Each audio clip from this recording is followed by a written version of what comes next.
Eu sou o caminho, a verdade e a vida. Ninguém vê o Pai se não for por mim. Então Deus, Ele é um Deus fiel e Ele existe. Você tem noção de que tamanho é Deus? Você já parou para pensar que tamanho é Deus? Eu comecei a estudar um dia e eu vi um livro teológico que fala assim, que Deus sempre existiu. Deus, Ele não foi criado, Ele sempre existiu. Porque se Ele tivesse início, Ele teria fim. Então Deus, Ele sempre existiu. Deus não nasceu, né? Deus, Ele sempre existiu. Lá em Isaías diz que as nações para Ele, que são quase 200 países, são como uma gota d'água que cai no balde. As ilhas, que são milhares, é como um pó miúdo que cai na balança. O pó miúdo que cai na balança é aquele que nem pesa a balança, né? Agora já tem balança de precisão, mas na época de Isaías não tinha balança de precisão, né? Então Deus, Ele é tão certo como um mais um são dois, para aquele que crê. Obviamente nós que somos cristãos, que um dia aceitamos o que Ele propôs, aceitamos a Jesus, e as pessoas têm muita dificuldade de crer em Deus. Deus, Ele não se explica, a gente se crê em Deus. Há pessoas que estudam a Bíblia, outras estudam sobre a Bíblia, né? Há muitas pessoas ateus que começam a ler a Bíblia e no decorrer eles acabam se convertendo, porque a palavra de Deus, ela é convincente. Se você for estudar a Bíblia, mesmo que você não crê em nada, você vai passar a crer, porque a Bíblia é uma verdade. A Bíblia foi inspirada por Deus e tudo que diz na Bíblia é verdade, a não ser alguns erros de português que tem de tradução. Mas Deus, Ele é real, como o ar que nós respiramos. E Ele está aqui nessa noite. Já foi falado que Ele está aqui nessa noite. Nós temos também dificuldade de crer que Ele está aqui, mas eu não estou vendo, né? Se fosse fisicamente, eu garanto que todas as TVs, rádio, repórteres estariam aqui, as ruas estavam cheias, não tinha lugar para estacionar, né? Mas como é pela fé, só está nós aqui, porque nós pela fé cremos que Ele está aqui nessa noite e vai dar resposta daquilo que você veio buscar nessa noite. Amém, igreja? Deus é tremendo, Ele é fiel. Jesus, Ele é simples, humilde. Ele mesmo diz assim: eu sou manso e humilde, seja manso e humilde como eu. Então Jesus, Ele sai do céu, deixou toda a sua glória, nasceu, se reencarnou. Lá em João diz que Ele era o Verbo, e o Verbo se tornou carne e habitou entre nós. Ele era um Deus que deixou o céu e veio, passou a viver aqui na terra e ser palpável, né? Que privilégio que teve os discípulos, que privilégio teve aqueles, né, que viveram com Ele, né? Que não, e muitos não deram valor, não creram. Ele pregava e falava: eu sou o pão que desceu do céu, eu e meu Pai somos um. E eles estavam cara a cara com Deus, frente a frente com Deus, e não criam que Ele era de Deus. Hoje, para nós cremos pela fé, né, que Ele é o Deus que morreu, o Deus ressurreto, que morreu para que nós tivéssemos vida, e vida com abundância. Esse dia eu estive vendo algum vídeo de algumas pessoas nos hospitais, né, todo amarrado com aquela sonda, e os demônios se manifestam naquelas pessoas, e o demônio falou assim: olha, eu vim buscar ele, e dá aquela gargalhada, as pessoas lá, e os médicos não sabem o que faz, né? Eu creio que os médicos, se eles não são cristãos, eles não têm muito o que fazer, né? Então, e eu fiquei meio perplexo, e tenho sempre me preocupado, né, com a vida eterna. A vida eterna é a vida após a morte. Não é você ficar rico aqui, não é você ser o maior pregador do Brasil, né, mas amanhã, um dia, nós vamos ter que prestar conta da nossa vida, e isso é sério. A questão não é na igreja, não é a placa da igreja, a igreja que você está, se é avivado, não é avivado. O que vai fazer você mudar a sua vida é a palavra, viver a palavra, é crer nele e viver uma vida que Ele pediu para nós vivermos. Lá em Provérbios 1:26 ele diz: eu vos rirei de vós na vossa assolação, por quanto não quiseram o meu conhecimento, não quiseram o meu temor. Ele disse que vai rir, mas Deus ri de alguém. Aqui em Provérbios 1:26 ele diz: eu vos rirei de vós na vossa assolação. Naquele dia, esse rir que Deus diz é ridicularizado. Ele vai ridicularizar todo aquele que o rejeitou, todos aqueles que hoje zombam dele, rejeitaram a ele. Ele disse: eu sou o caminho, como eu disse, a verdade e a vida. Ninguém vai ao Pai, ninguém vai ao céu se não for por Jesus Cristo. Mas um dia, essa oportunidade que nós estamos tendo aqui hoje, ela vai passar. E terrível vai ser aquele dia, o grande dia, a Bíblia diz, o dia terrível da aflição. Então, a nossa vida deve ser levada a sério de cristão. Como é bom ficar deitadinho, né, na cama, quentinho. Hoje eu levantei 5 horas da manhã, mas é bom ficar deitado. Não é fácil você levantar para orar, pôr o joelho no chão, né, renunciar tudo, como Jesus pede, né. É fácil, né, a gente ficar no conformismo, se acomodar. Mas é tão bom ter vida com Deus, vida espiritual. Quem não tem vida com Deus não tem vida, não conhece Ele, né? Então ele diz que ele vai ridicularizar naquele grande dia. Esse rir que ele fala em 3 lugares da Bíblia eu li, que Deus vai rir, que é ridicularizar aqueles que a rejeitaram e zombaram dele. Então, a palavra que Deus colocou no meu coração essa noite, eu vou ler aqui no Jeremias, no capítulo 20, versículo 7. Que é tão importante, né? O chamado nosso, o nosso chamado. Para que Deus te chamou? O que você acha que Deus chamou você para fazer? Para ficar sentado no banco? Ou Deus chamou você para pregar? Quem vai ser o pregador? Porque na hora de Deus provar o homem não suporta. E para mim ir pregar, eu sempre, quando eu era jovem, ia para a igreja, eu queria ser missionário.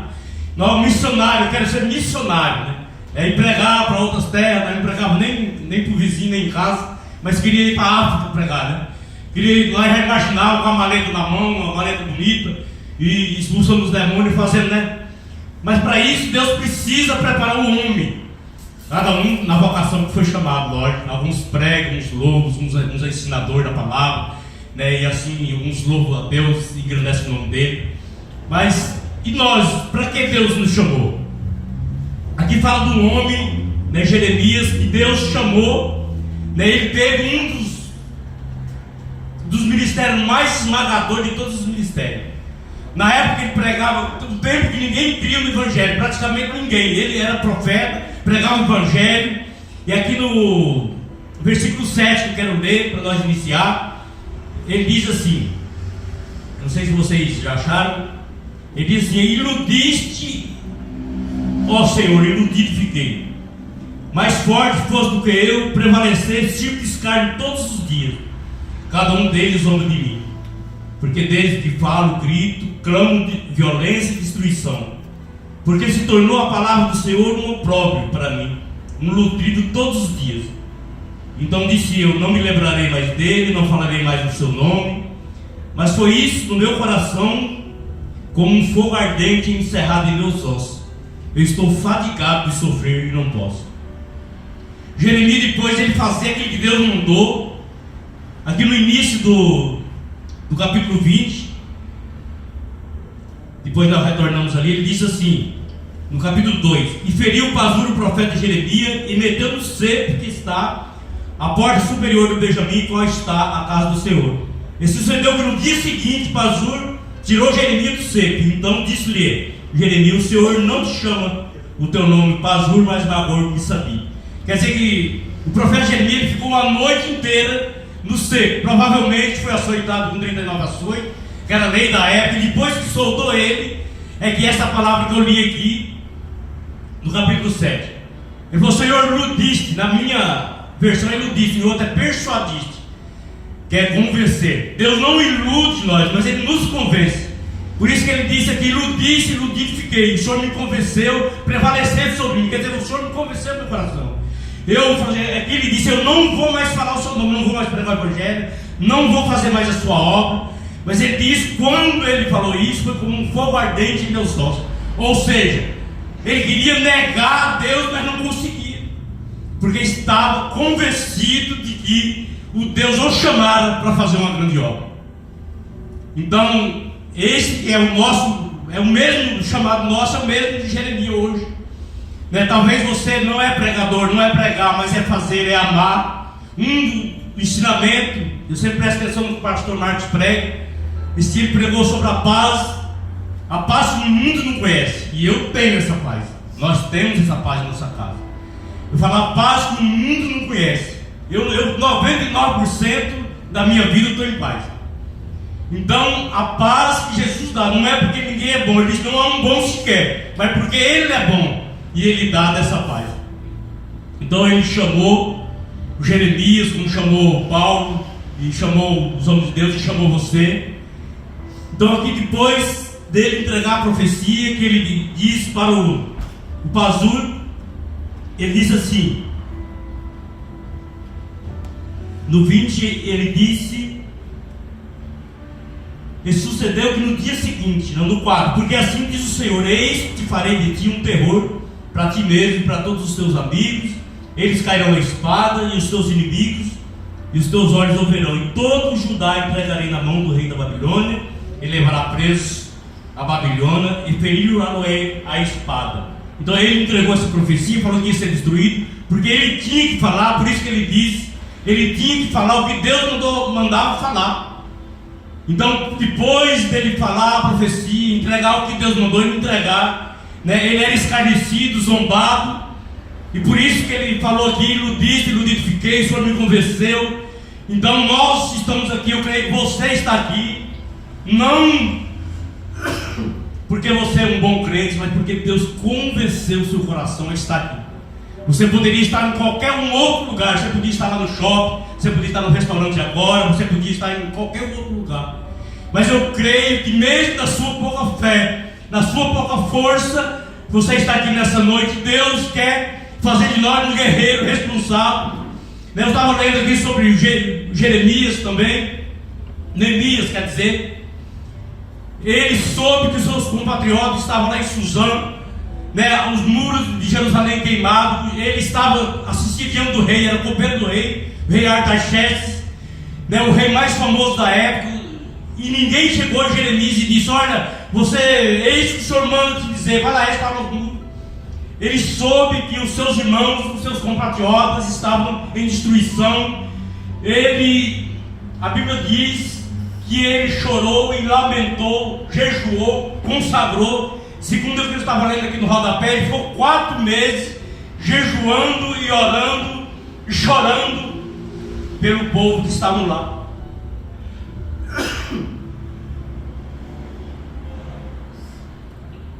Agora você me diz por qual motivo Neemias de largar o emprego que ele estava sentindo diante do rei. Com certeza ele é bem empregado, ganhava bem. Deus não mandou ele lá, ele decidiu e restaurou os muros. Por quê? Por quê? Tem homens de Deus, assim, é isso que Deus quer também que nós fazemos. Né? Não precisa Deus mandar ele fazer, nós precisamos decidir. Deus não mandou o irmão ir lá no hospital, o irmão foi no hospital. Falou assim: Deus, vai lá no hospital. Geralmente nós mandamos Deus ir, né? Deus, vai lá no hospital visitar os doentes. Mas Deus está falando de ser guerreiro. É o apóstolo Paulo que se tornou Saulo. Quando Deus chamou ele falou assim: convém que você padeça pelo meu evangelho. Ele disse: olha, você vai pegar uma malinha, vai ser um missionário, vai ser tudo bem. O apóstolo Paulo tinha as costas grossas de açoites e prisões e naufrágios. 5 livros da Bíblia ele escreveu na cadeia. Ele escreveu e ele escrevia fortalecendo os que estavam fora e dizendo: eu preso no Senhor. Então eu vejo uma necessidade de nós sermos mais fortes, de sermos mais guerreiros. Deus não disse que você tem que ter uma fé desse tamanho. Ele disse: se você tiver uma fé do tamanho de um grão de mostarda, você diz: o monte ergue e precipite-se no mar e o monte vai. Você tem que ter uma fé pequena num Deus grande, mas nunca desfalecer os seus pés, nunca desistir, nunca desanimar, porque a gente vai se olhando, né, para as circunstâncias da vida, para os irmãos. Eu não vou vencer nunca. Eu tive por muitos anos alcoólatra, dos 19 aos 36, perto dos 40 anos. Eu cheguei a fumar pedra muitas vezes, crack. Eu andava, só tinha uma roupa, uma bermuda, um chinelo torto no pé e uma camiseta regata. Era minha. Eu andava quilômetros e quilômetros em São Paulo. Eu acordava dormindo nas praças, não sabia que o sol batendo na cara, não sabia Alguns lugares eu não sabia onde eu tinha andado. Eu acordava num banco da praça, quando o sol batia no rosto. Então, Deus me tirou. Eu era violento, bravo. Eu era briguento. Não era de nada, mas era briguento. Então Deus, mais apanhei do que bati. Mas Deus um dia falou: João Carlos, eu tenho uma obra com você. Amém. E assim também tem com você. Talvez você ache difícil, mas quando nós começamos a orar, buscar Deus, se torna fácil, se torna leve, né? Se torna... Eu estava vendo um testemunho do haitiano.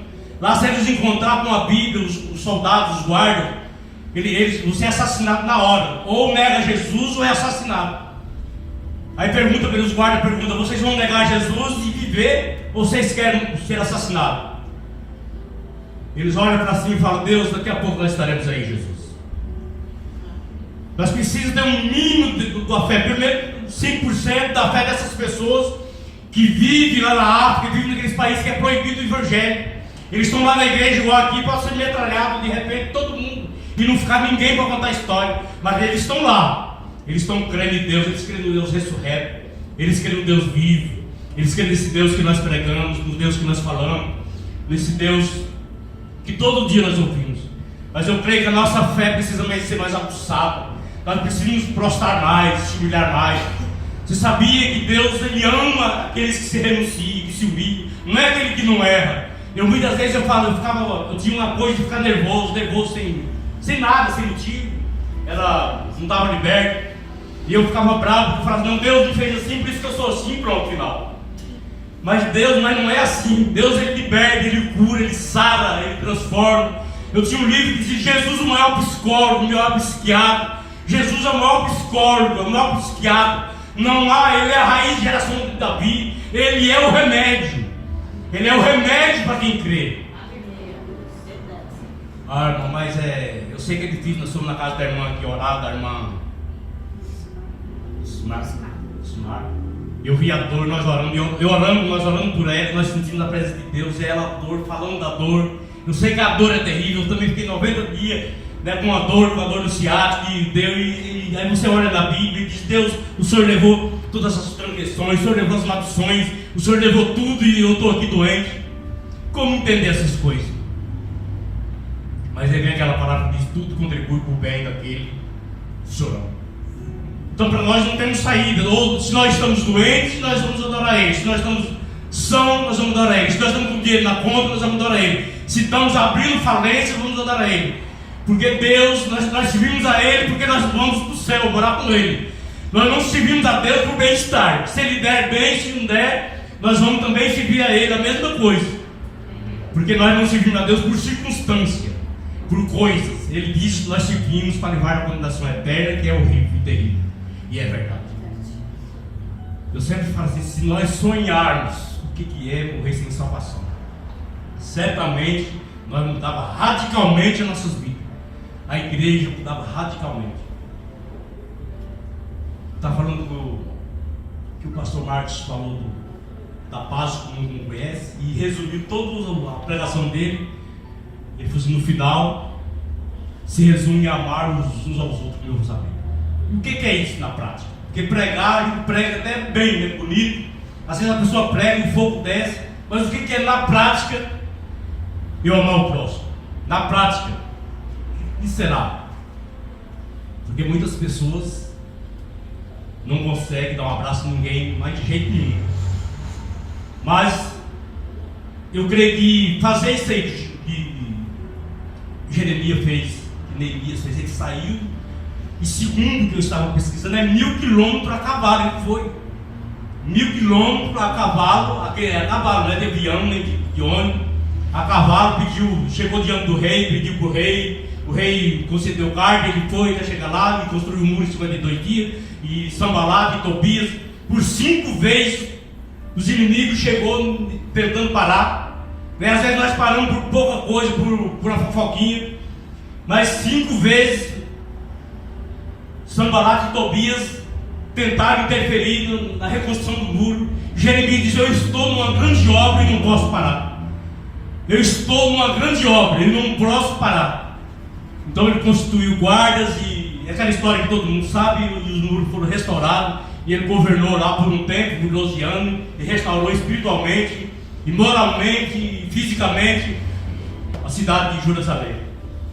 Então, resumindo, Deus ele nos chamou também para sermos guerreiros, pelo menos em casa, nós temos que ser guerreiros. Se nós não vamos liderar um grupo, não vamos liderar ninguém, nós temos que liderar, pelo menos na nossa casa, ter esse espírito de guerreiro, de forte. O leproso, no Mateus capítulo 8, a palavra diz que ele aproximou-se de Jesus e adorou. E falou assim: se o Senhor quiser, o Senhor pode me curar.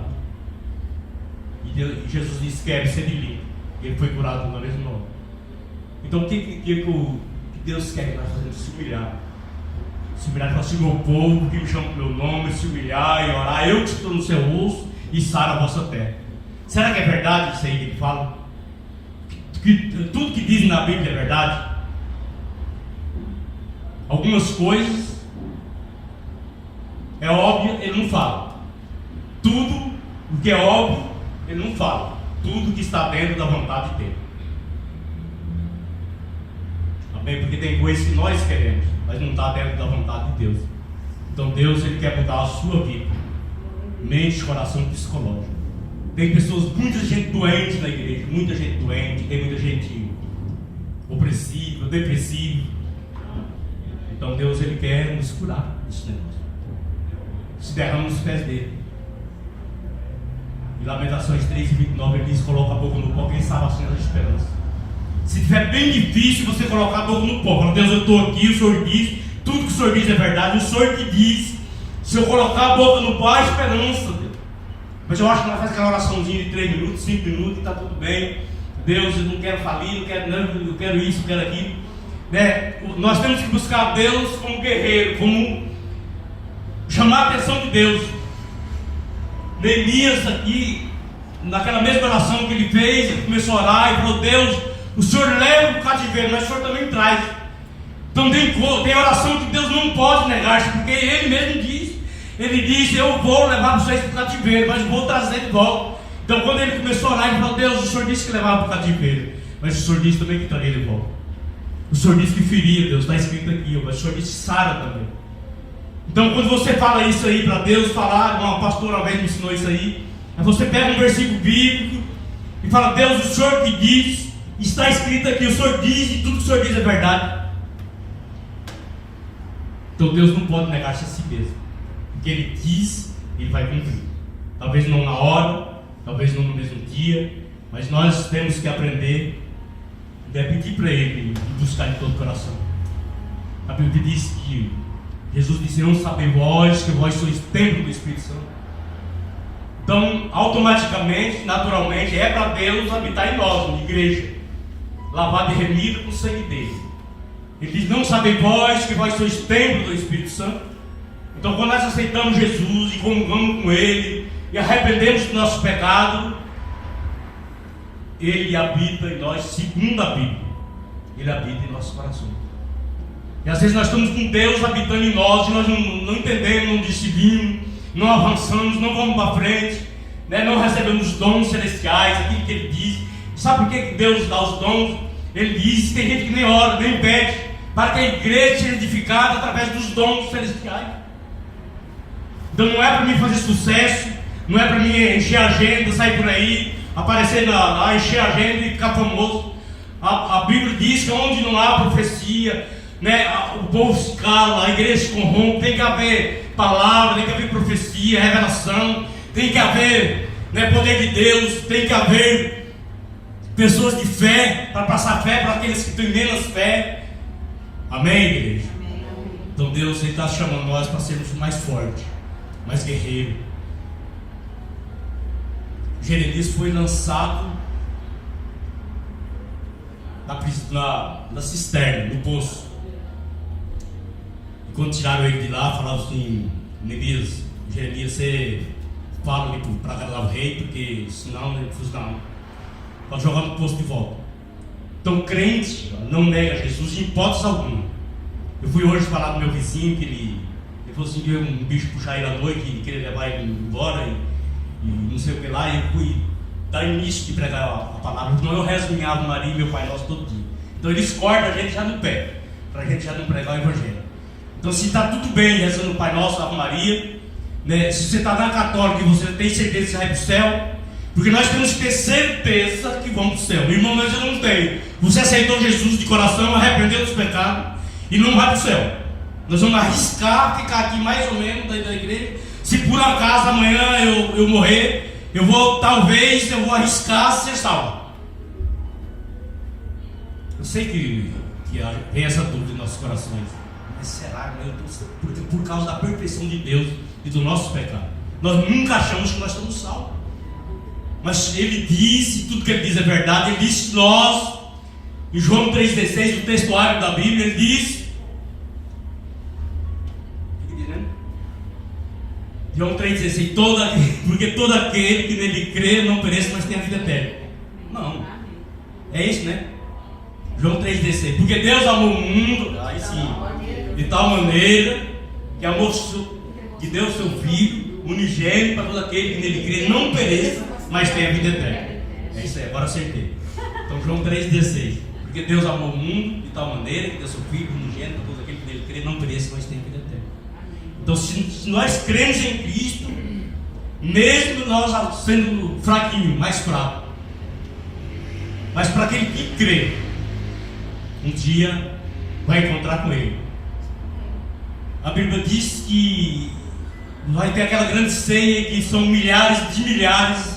Em Mateus 7,13,14 diz: a porta estreita poucos acharão, mas esse pouco é milhares de milhares de milhares de pessoas que vão ser salvos no mundo.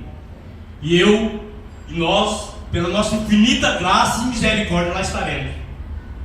Então é para isso que nós servimos a Deus, e por isso que nós viemos à igreja. Não é para cumprir uma regrinha, não faltar e ficar naquele ritual.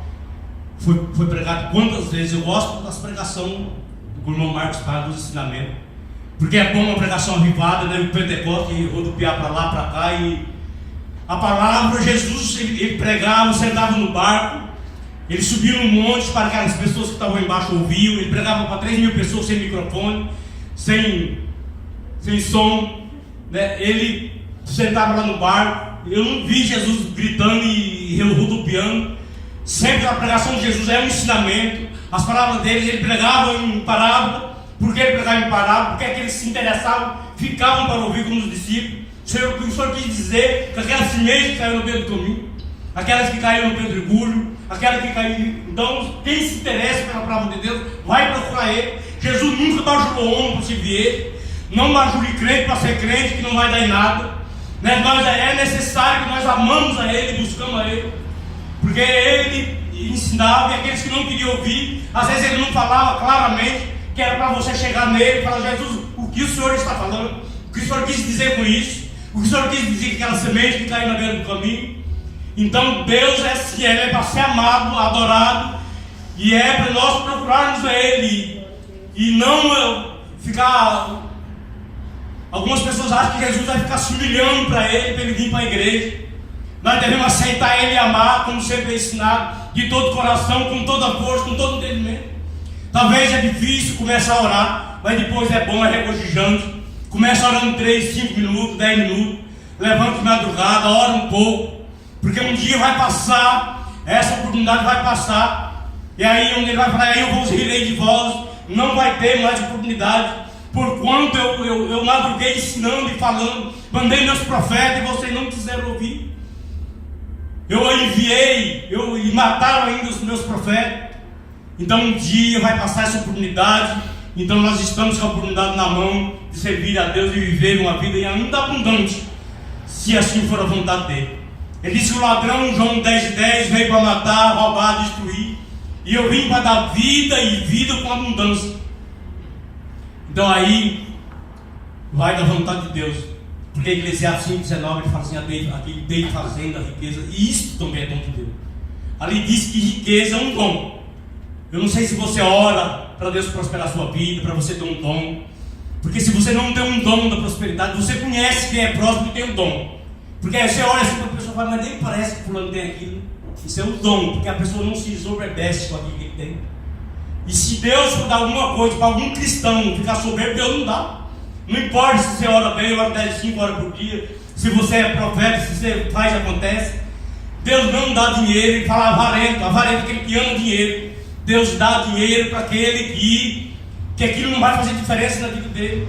O dinheiro, na Bíblia nós aprendemos que nós somos mordomos que nós temos. Isso significa que se você tiver 50 mil reais, esse 50 mil reais é de Deus, e Ele confiou na sua mão para você ajudar a sua família, o seu vizinho que estiver doente, a igreja, aqueles que a cercarem. É para isso que Deus dá dinheiro, não é para ficar mofando no banco, não é para ficar criando lodo. Então, no conceito de Deus é tudo diferente do nosso. No conceito de Deus é lógico que Ele dá se tiver propósito no coração do homem. Então eu entendo assim, é assim que eu aprendi. Deus, nós somos mordomos do que nós estamos. O mesmo Deus que deu 50, dá mais 50. Você crê assim? Se Deus deu 50 mil, Ele não pode dar mais 50? O mesmo Deus que dá 1 milhão, dá 2. Então se você der 1 milhão e você ficar mofando lá, Deus não vai dar mais para ficar lá mofando. Então no conceito de Deus assim, é como a água de poço. Quanto mais tira, né? Você vê quando você começa a ajudar uma pessoa, parece que começa a entrar daqui, entra um dinheiro daqui, entra uma peça dali, né? Quando você começa a ajudar, a fazer de coração as pessoas, né? Você vê que Deus abre a porta, Deus abre a porta ali, Deus abre a porta aqui, né? Amém, igreja? Então assim, nós precisamos entender esses propósitos verdadeiros de Deus. Não é propósito porque eu acho. Eu sempre vou pregar, eu fico nervoso. Eu falei, eu quase que passei por não pregar hoje. Eu falei, eu vou dar deixar não pregar. Irmão cristiano.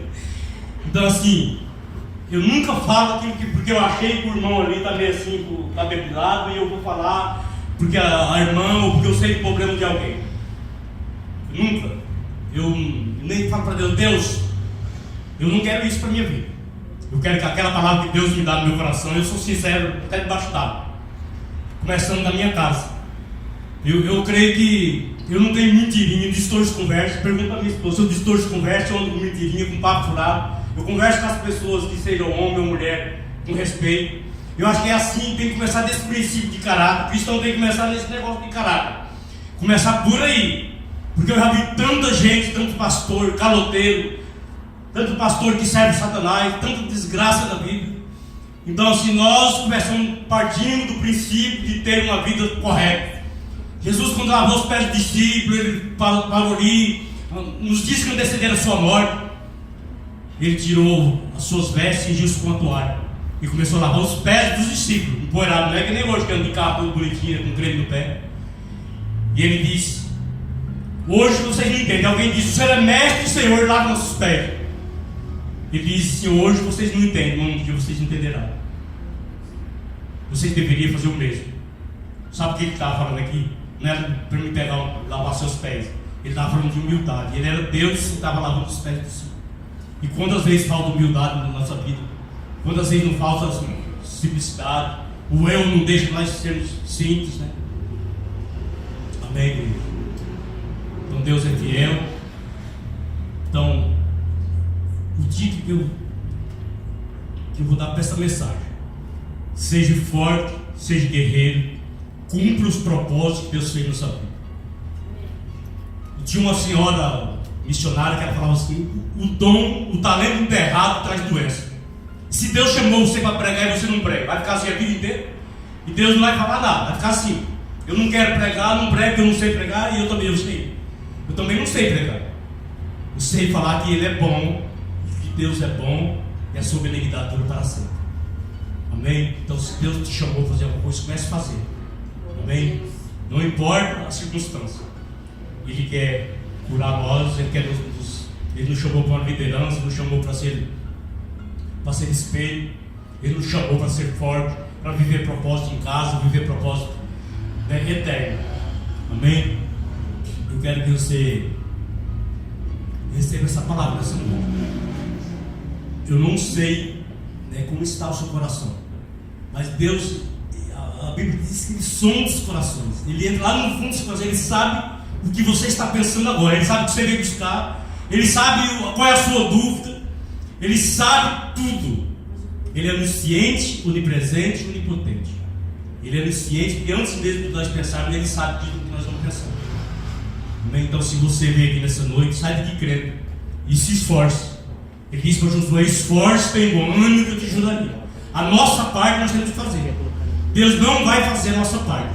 Nós temos que fazer a nossa parte e Ele vai fazer a dele. Eu quero então nessa noite fazer uma oração. Eu sempre encerro fazendo uma oração. Quero que todos coloquem de pé. Se você ouviu esta palavra, você creu nessa palavra, você crê que Ele é o Deus da Bíblia, o Deus forte, o Deus tremendo, chamou nós para sermos guerreiros, chamou nós para ser são, ser curado. Então, coloca agora no seu coração aquilo que você veio buscar, Deus. Eu gosto de fazer essa oração, que alguns chamam a oração da fé. É a oração para encerrar a palavra. Que você ouviu, eu creio que você creu na palavra de Deus. Então coloca agora, se você precisa de uma cura. Um dia eu estive numa igreja pregando no Paraná e Deus curou um cego. Eu preguei igual eu estou pregando aqui. Deus, a pessoa creu na palavra e ele foi curado da cegueira.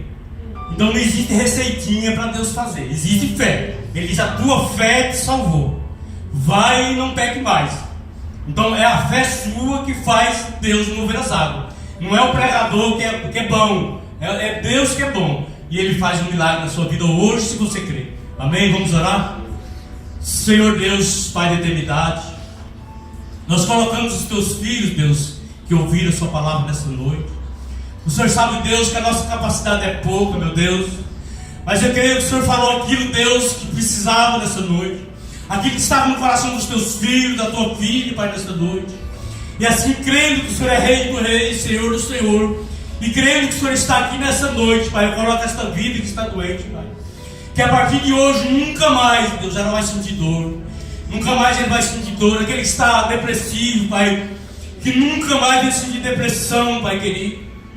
O Senhor, Deus, em o Senhor não há falência da alma. O Senhor veio para restaurar a alma, restaurar o espírito, Deus amado. O Senhor veio para dar vida, vida com abundância, que quer dizer com abastância, de muito sobrando, Pai. Eu coloco a vida dessa pessoa agora que está crendo na sua palavra. Eu creio, Pai, que o Senhor está fazendo uma grande obra. Aquele que Deus, que quer uma porta aberta, que quer ser empreendedor, aquele que quer abrir a sua empresa, aquele que Deus, que quer fazer algo, Pai, grande para o Senhor. Que o Senhor venha nessa noite capacitar a cura, Pai, nós do orgulho, da soberba, da avareza. Nessa noite o Senhor falou que veio, Deus, e o Senhor quer prosperar a vida dos teus filhos. Então nessa noite, meu Deus amado, eu creio, Pai, piamente que o Senhor está aqui. E como ministro da sua palavra, como autoridade de Deus nessa noite, eu declaro, Deus, que todos, Pai, recebam nessa noite aquele milagre que eles estão crendo que vão receber, Pai, para que a honra e a glória seja dada a seu nome. O Senhor diz: tudo que pedir ao Pai, não duvido, crendo recebereis. Então eu creio, meu Deus, que nós estamos recebendo nessa noite. E eu também, Deus, eu saio daqui crendo que a vitória é minha, que a vitória da minha esposa, a vitória, Deus, é do Giovanni, da Marilson, a vitória de cada um que está aqui nessa noite, Pai, em nome de Jesus Cristo, Pai. Fique conosco, Pai, mais esse dia, em nome de Jesus. Amém? Amém. Dá uma salva de palmas.